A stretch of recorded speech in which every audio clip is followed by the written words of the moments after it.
Well, I think we've decided we're going to be holding prom this year on a boat. Yes. Yes, Principal Tucker, I agree. I think it'll be great. We can keep a good eye on the students. We can watch them closely and get stopped before anything gets out of hand. Yes. My kids were seriously inappropriate last year. Very appropriate. They'll probably come back on drunk driving. Are you insane? What? What's the problem, Ron? A boat? Prom in a boat?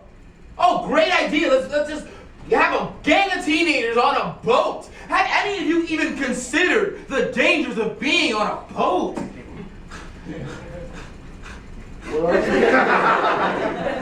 What are these dangers, Ron? Mutiny. Ron, I don't think I understand.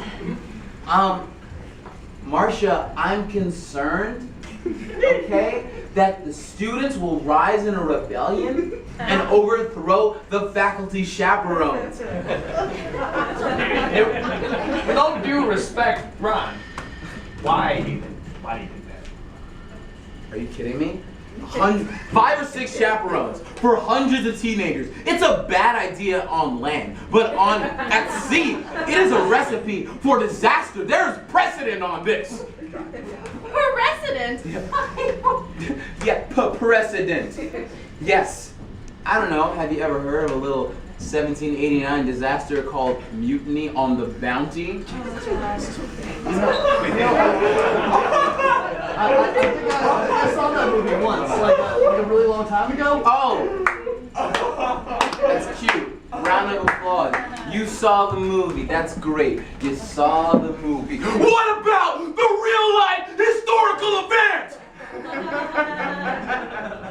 What about the real doomed poor Royal Navy ship sent for Tahiti, bringing breadfruit plant from the West Indies, whose voyage was cut tragically short when a band of mutinous crewmen, ages 17 to 19, mind you, overtook the ship and set the captain afloat without a map or a compass? Frankly, Ron, I think that's more of an isolated situation. Yeah, Ron, what is breadfruit? Delicious. Oh, why don't we focus more on underage drinking and inappropriate dancing rather than this ridiculous mutiny situation you've constructed?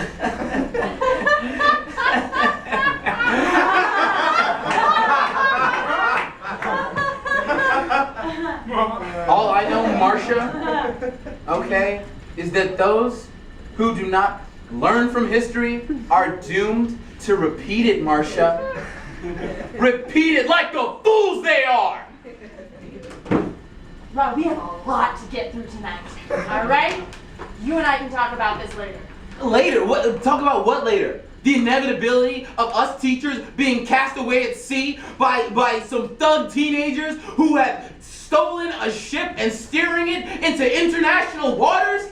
International waters, where the law of the land no longer applies. That's not how it works. All right. You know what? I think we're done here. No, we are not done. You will not be done, Marcia, okay? Until you are so hungry that you are considering eating your own lifeboat, okay? You won't be done, my friend, until you are begging passing sharks for mercy. You won't be done until you are so thirsty that you think that drinking the broth from a cup of noodles is refreshing. Cup of noodles, which contains more salt than it does noodles. Alex! Tom! We are gonna go see student council and we are gonna go discuss a theme. Thank you. I expect more.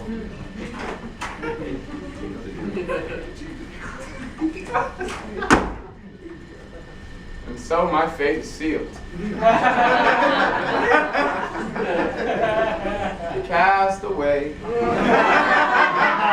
Cast away to drift in the Baltimore inner harbor forevermore. tossed aside amid the corsages on those tortured waters while the laughter of the class of 2013, we are young, tortures me in the background.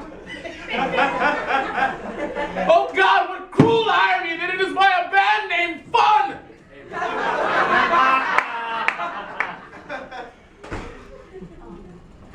I thought about it and I've come to a solution. Why don't we hold prom in that abandoned asbestos factory over by the volcano? Great idea.